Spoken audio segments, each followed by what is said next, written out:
Hello, I am Dr. Gina Guillaume, here to give you some tips and to review the Daniel's fast. Thanks for joining. So let's give a general overview of what the Daniel's fast really is.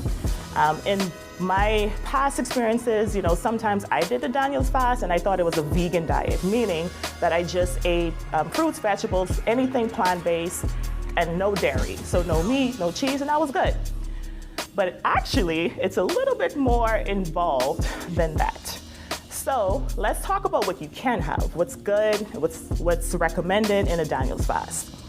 All fruits, all vegetables, whole grains. I want to stress whole grains.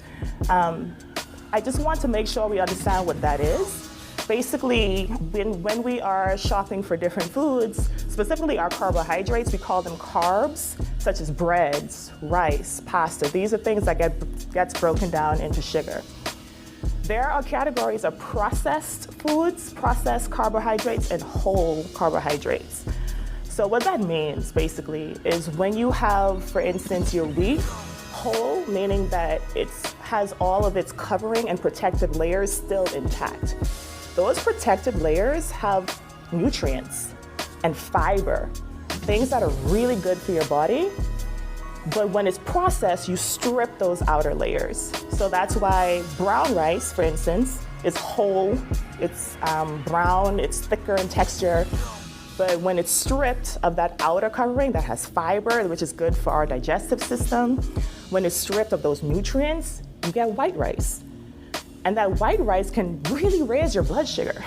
And that's not the best because we call it a sugar spike, a glucose spike. So essentially it can make you even hungrier.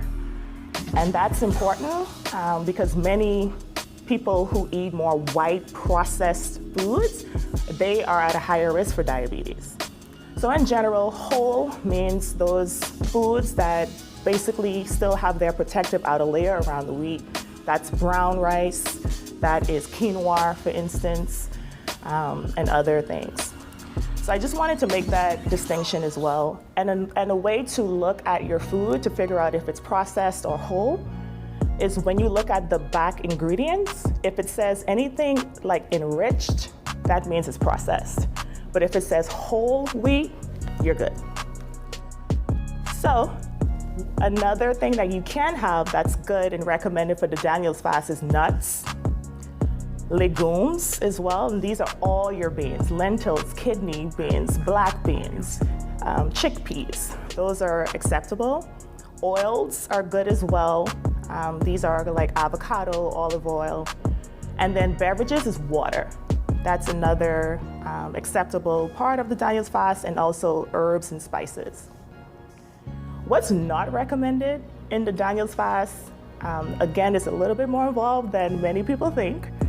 So not only is it, we have to avoid meats and cheeses and eggs, we have to avoid those things, but it's also sweeteners as well. So specifically these artificial syrups, cane sugar, for instance, molasses, honey is recommended. And also having bread with yeast in it.